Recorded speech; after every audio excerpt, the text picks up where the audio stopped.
본문을 가지고 하나님을 주인으로 모시라, 하나님을 주인으로 모시라 라는 제목으로 말씀 증거하겠습니다. 오늘 저희가 9절까지 읽었는데요, 특별히 1절에서 4절까지 중심으로 말씀을 좀 나누고자 합니다.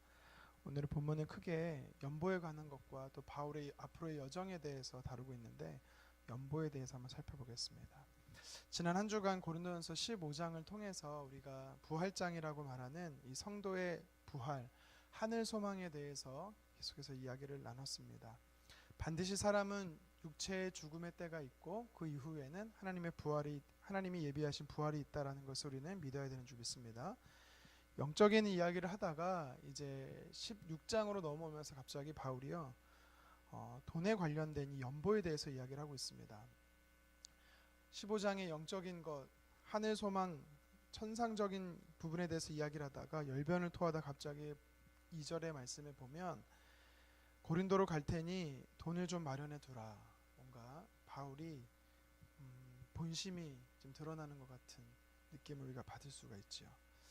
여러분, 절대 그런 것이 아닙니다. 오늘 말씀을 보면 우리가 15장과 이어서 16장을 살펴보면 사실 육적인 것, 육체적인 것을 가지고 그 사람이 영적인 사람인지 아닌지를 판단할 수가 있습니다. 다시 말해 바울이 말하는 부활은 육체의 부활이기 때문에 이 땅에서 육체와 관련된 것이 영적인 것을 우리는 이해해야 될 것입니다. 마태복음 6장 21절에 보면 이런 말씀이 있습니다. 내 보물이 있는 곳에 내 마음도 있느니라. 아멘. 성경이 말하는 것은요, 그 사람이 신앙이 있는 사람이냐 없는 사람이냐 말할 때 물질을 어떻게 쓰는지 점검해 보면 알 수 있다라는 것입니다. 우리는 언젠가 육체 수명을 다하는 날 주님의 부르심에 따라 육체가 부활할 것입니다. 우리가 이 소망을 가지고 매일매일 살아야 합니다. 그런데 우리가 이 땅에서 살아가면서 바울이 말하는, 특별히 오늘 연보를 통해서 이야기를 할 텐데, 육적인 것에 우리가 어떻게 신앙인으로서 살아야 될지에 대해서 오늘 말씀을 가지고 한번 살펴봤으면 좋겠습니다. 먼저는 영적인 사람은 돈과 싸우는 사람입니다. 영적인 사람은 돈과 싸우는 사람이다. 네, 너무 세속적인 이야기를 새벽에 하는 건가요? 성경의 마태복음 6장 24절에 보니까 이렇게 말합니다. 한 사람이 두 주인을 섬기지 못한다. 한 사람이 두 주인을 절대 섬길 수 없다라는 것입니다. 성경이 뭐라고 말하고 있냐면 주체가 둘이다라는 겁니다. 첫째는 하나님이고, 하나님이 아닌 주인으로 모시지 않는 사람은 재물, 물질, 돈이 주인이 된다라는 것입니다. 그래서 6장 24절을 좀 더 읽어보면 혹 이를 미워하고 저를 사랑하거나 혹 이를 중히 여기고 저를 경히 여김이라. 너희가 하나님과 재물을 겸하여 섬기지 못하리라. 둘 다 취할 수 없다라는 겁니다. 둘 다 취하는 것 같지만 결국에는 하나를 섬기고, 하나를 섬긴다라는 것은 나머지 하나를 경히 여긴다라는 거죠. 세상 사람뿐만 아니라 많은 그리스도인이 돈의 명령에 의해 움직이는 것을 봅니다. 돈을 따라 직업을 선택하고 배우자까지 선택하는 걸 볼 수 있습니다. 진로를 결정합니다. 돈에 따라서 사람을 사귀고 헤어지기도 합니다. 디모데전서 6장 10절은 돈을 사랑하면 일만하게 뿌리가 된다라고 말하며 계속해서 말하기를 돈을 사랑하면 믿음에서 떠나 마음에 근심이 가득하다라고 말합니다. 돈 때문에 사기치고 돈 때문에 도둑질하고 강도질합니다. 온갖 범죄의 원인이 돈 때문에 있는 것을 우리가 볼 수가 있습니다. 돈을 주인으로 모실 때 인간은 영적으로 형편없게 됩니다.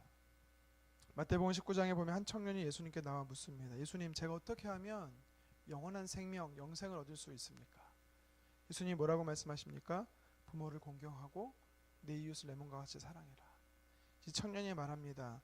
제가 이 모든 것을 다 지켰습니다. 아직도 내게 부족한 것이 무엇입니까? 예수님이 이제 전곡을 찌르지요. 진짜 그에게 있어야 할 것을 이야기합니다. 뭐냐면 내 소유를 팔아 가난한 자들에게 주라. 그리고 그리하면 하늘의 보화가 내게 있을 것이다. 그 후에 나를 따르라 라고 예수님이 말씀하십니다. 그러자 성경은 이 부자 청년에 대해서 뭐라고 말하고 있냐면, 마태복음 19장 22절에 그 청년이 재물 때문에 근심하며 갔다라고 말합니다. 여기서 말하고자 하는 것은 뭐냐면, 예수님이 이 청년의 물질이 탐이 나는 것이 아니라 이 청년에게 있어서 주인이 누구냐를 묻고 있는 것입니다. 그 청년에게 있어서 주인은요, 많은 재물이었습니다. 하나님께서는요, 분명히 우리에게 두 주인을 섬길 수 없다라고 말합니다. 그런데 반대로 이 청년과 다르게 성경에 보면 물질의 인생에 갇혀있던 사람이 물질로부터 자유해졌더니 그에게 구원이 임하는 것을 볼 수가 있습니다. 바로 삭개오에 대한 이야기인데요. 누가복음 19장에 삭개오가 여러분 한 번쯤 다 들어보셨을 겁니다. 이 삭개오에게 예수님이 오십니다. 여리고라는 곳에 예수님께서 방문하시죠. 그곳에 키가 작았던 이 삭개오는요, 돌감람나무에 올라가서 예수님을 만나기를 원합니다. 이상하게 예수님이 자신을 찾아왔습니다. 그리고 뭐라고 말씀하시냐면 너희 집에 유하겠다라고 말씀하세요. 갑작스럽던 예수님의 방문에 놀란 이 삭개오가 뭐라고 이야기를 했어야 정상적인 이 대화일까요? 갑작스럽게 방문하신 예수님에게 만약 제가 삭개오였다라면 이렇게 대답했을 것입니다. 이렇게 누추한 저희 집까지 오시다니 영광입니다. 이렇게 말해야 정상 아닙니까? 그런데 다짜고짜 방문하신 예수님께 삭개오가 뭐라고 말하고 있냐면 8절에 19장 8절 이렇게 말합니다. 삭개오가 서서 주께 여짜오되 주여 보시옵소서 내 소유의 절반을 가난한 자들에게 주겠사옵나이다. 누구의 것을 속여 빼앗은 일이 있으면 내 갑절이나 갚겠나이다. 묻지도 않은 질문에 대해 답을 하고 있습니다. 예수님은 방문하셨을 뿐인데 갑자기 삭개오는요, 자기의 물질에 대한 착복에 대한 잘못을 회개하고 있습니다. 이 답변에 대해 또 예수님도 이상한 답을 말씀하십니다. 너 왜 그래? 갑자기 왜 그래? 뭐 이렇게 말씀하시는데, 아니면 그동안 네가 횡령한 죄가 컸다, 용서해 주겠다, 이렇게 말씀하시지 않고 뭐라고 말씀하시냐면 예수께서 이르시되 오늘 구원이 이 집에 이르렀다. 무엇을 이야기하고 있는 것입니까? 지금 삭개오에게 이 물질에 대한 자유함이 생겼더니 그 안에 구원이 임했다, 주인이 바뀌었다라는 이야기입니다. 부자 청년의 이야기나 또 삭개오의 이야기를 통해서 우리가 알 수 있는 것은 뭐냐면 일상 삶의 아주 육체적이고 세속적인 영역 같지만 그것을 가지고 그 사람이 하나님의 사람인지 아닌지를 알 수 있다라는 것입니다. 진짜 영적인 사람은요, 하나님을 주인으로 모시는 것입니다.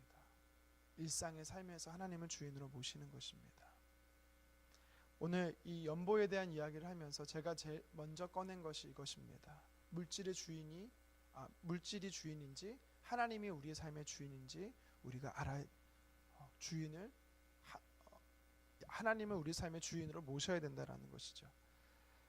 만일 우리 마음에 돈이 있다면, 다시 말해서 우리 마음에 돈이 주인이라면 우리는 신앙생활을 한다고 하면서 하나님을 이 물질을 구하는 데 있어서 이용하게 될 것입니다. 하나님이 수단이 되는 것입니다. 부자 청년과 같은 것입니다. 반대로 우리 마음의 주인이 하나님이시라면, 우리 마음이 하나님께 있다면 물질은 하나님을 위해서 사용하게 되는 것입니다. 왜요? 보물이 있는 곳에 우리의 마음이 있기 때문이죠. 그래서 신앙생활은 싸움입니다. 물질과의 싸움입니다. 주인을 바꾸는 싸움입니다. 자꾸 내 마음 안에 하나님이 아닌 물질, 다른 것이 주인이 되는 것에서부터 우리는요, 싸워야 하는 것입니다. 여러분께 묻고 싶습니다. 여러분 인생의 주인은 진짜 누구십니까? 저 여러분들의 주인의 이 중심에, 우리 삶의 보좌의 중심에 하나님이 되시기를 간절히 소망합니다. 성경에 말하는 것처럼 물질, 하나님 다 주인이 될 수 없습니다. 하나를 선택해야 되는 것입니다. 우리는 돈이 아닌, 물질이 아닌 하나님을 선택하기를 다시 한번 주님으로 축원합니다. 오늘 말씀을 통해서 또 우리에게 도전하는 것이 있습니다. 그것이 뭐냐면 물질을 구제하는 일에 힘쓰라, 물질을 구제에 힘쓰라라고 하는 것입니다. 구제에 사용하라는 것이죠. 오늘 말씀에 보니까 바울이 고린도 교회에게 매주 첫날, 2절에 보면 매주 첫날, 오늘날로 말하면 주일날 연보를 모으라라고 말하고 있습니다. 그러니까 헌금을 하라라는 것이지요. 그 용도는 무엇이었습니까? 예루살렘 교회에 보내는 것이었습니다. 당시 예루살렘 교회는 기근이 너무 심해서 어려움 가운데 있었다라고 합니다. 그가 1차, 2차 전도여행을 하면서 세웠던 모든 교회에 그가 무엇을 하고 있냐면 예루살렘 교회에 헌금을 하라, 연보를 하라라고 권면하고 있습니다. 이것을 통해서 우리가 알 수 있는 게 무엇입니까? 하나님이 기뻐하시는 것은 연약하고 가난하고 소외되고 아파하는 사람을 돌보는 것을 하나님이 기뻐하신다라는 것입니다. 그리고 또 오늘 말씀을 통해서 우리가 보는 것은 구제는 개인이 하는 것도 맞지만 교회를 통해서 하는 것입니다. 사실 우리나라 복지사역의 80%가 개신교회가 운영하는 기관입니다. 자랑스럽기도 하지요. 중요한 것은 이것을 통해서 우리에게 도전하고 싶은 건 저는 이것입니다. 우리 교회에 5가지 비전이 있습니다. 여러분 다 알고 계시죠? 4번째 비전이 무엇입니까? 섬김과 나눔을 실천하는 교회입니다. 바로 구제에 있습니다. 제가 늘 얘기하지만 상대적으로 5가지 비전 중에 우리가 약한 부분이 사실 구제입니다. 그래서 제가 도전하는 것은 이 말씀을 가지고 하나님께 기도하며 여러분께 도전하는 것은 우리가 구제에 힘썼으면 좋겠습니다. 교회를 통해서 이 지역에 어렵고 힘든 사람들이 많습니다. 또 뿐만 아니라 교회가 교회를 구제하는 것입니다. 고린도 교회가 예루살렘 교회의 어려움을 구제했습니다. 그것처럼 하나님께서 우리에게 주신 물질이 있다라면 그것은 하나님의 것이기 때문에 하나님의 교회를 위해서 우리는 흘려보내야 되는 것입니다. 국내에 있는 교회뿐만 아니라 해외에 있는 선교지에 있는 교회에게도 우리는 도와야 하는 것이죠. 오늘 말씀을 통해서 한 가지만 더 살펴보면 연보는 하나님의 은혜다라는 것입니다. 연보는 하나님의 은혜다. 2절의 첫날 주일에 연보를 하라고 했습니다. 특징들이 나와요. 연보의 특징이 나옵니다. 언제 하라고 했습니까? 주일에 하라고 했고 또 오늘 또 각 사람의 수입에 따라 하라는 것입니다. 많고 적음의 기준을 성경은 이야기하고 있지 않습니다. 자신의 처신과 형편에 따라 하라고 하고 있습니다. 하나님께서는요, 부자가 많이, 예수님께서 제자들에게 가르칠 때 부자가 많은 돈으로 헌금을 했기 때문에 기뻐하지 않았습니다. 도리어 과부가 자기에게 있었던 2렙돈을 드린 것을 주님이 기뻐하셨다라고 성경은 우리에게 가르치고 있습니다. 자신의 형편에 따라서 하라고 하라는 것입니다. 또 3번째 특징이 뭡니까? 모아두어서 하라. 내가 갔을 때 그때 하는 것이 아니라 미리 모아서 하라는 것입니다. 우리가 주일날 예배드리는 것을 주일이 예배드리는 날이라고 한다면 주중은 예배를 준비하는 날입니다. 헌금 생활도 똑같습니다. 교회에 와서 딸랑 주머니에 있었던 구겨진 동전을 드리는 것이 아니요, 제가 말씀드리는 건 동전 1,000원이 적은 액수다라 말하는 것이 아니라 그것조차도 미리 준비해서 하나님 앞에 드리라라는 것입니다. 왜요? 연보는 하나님의 은혜이기 때문입니다. 3절에 보면 너희는 은혜를 예루살렘으로 가지고 가라라고 성경은 말합니다. 헌금을 가지고 가라, 연보를 가지고 가라, 물질을 가지고 가라 말하지 않고 하나님의 은혜를 예루살렘 교회에 가져가라라고 이야기하고 있습니다. 왜 여기서 은혜라고 표현하고 있을까요? 하나님께서 너희에게 주신 은혜다라는 것입니다. 다른 말로 하면 물질 전체가 사실은 하나님이 우리에게 주신 선물이라는 것입니다. 내 노력으로 내 열심으로 재정을 버는 것 같지만 하나님께서는 그것을 수단 도구로 사용하셔서 각 사람에게 주시는 은혜다라는 것을 이야기합니다. 그래서 헬라어 원어로 연보는 은혜입니다. 하나님께서 내게 베풀어 주신 값없는 은혜를 하나님께서는 그것을 흘려보내기 원하시는 것이죠. 내가 쓸 것 다 쓰고 남은 것을 하나님께 드리는 것이 연보가 아니라 하나님께 받은 것 값없이 흘려보내는 것이 연보고 은혜인 것입니다. 연보는 남아서 남에게 베푸는 것이 아닙니다. 다 하나님의 것으로 인정하며 다 하나님을 위해서 쓰는 것이 사실 연보입니다. 현재 소유하고 있는 모든 것이 다 하나님의 내게 은혜로 빌려주신 것이죠. 집도, 자녀도, 배우자도, 가족도, 형제도 다 하나님이 우리에게 주신 선물입니다. 빌려주신 것입니다. 직업도, 지위도, 권세도, 명예도, 재능도 다 마찬가지입니다. 달란트도 마찬가지입니다. 심지어 건강과 생명도 하나님의 선물입니다.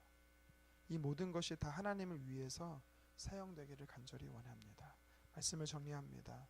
우리가 이 새벽에 연보를 통해서 몇 가지 살펴봤습니다. 먼저는 우리의 삶의 주인이 누구냐라는 것입니다. 물질이 아니라 하나님이 되기를 간절히 소망합니다. 또한 하나님께서 우리에게 선물로 주신 이 물질을 우리가 어떻게 쓸 것이냐, 2가지에 대해 살펴봤습니다. 그 하나님이 주신 선물한 것은 연약하고 힘들고 어려운 사람과 교회를 위해 우리가 흘려보내야 되는 것입니다. 우리가 흘려보낼 때는 기꺼이 흘려보내야 되고 기쁨으로 흘려보내야 되고 감사로 흘려보내야 되는 줄 믿습니다. 이렇게 살아가는 저와 여러분, 우리 영혼오른 교회 되기를 간절히 소망합니다. 같이 한번 기도하겠습니다.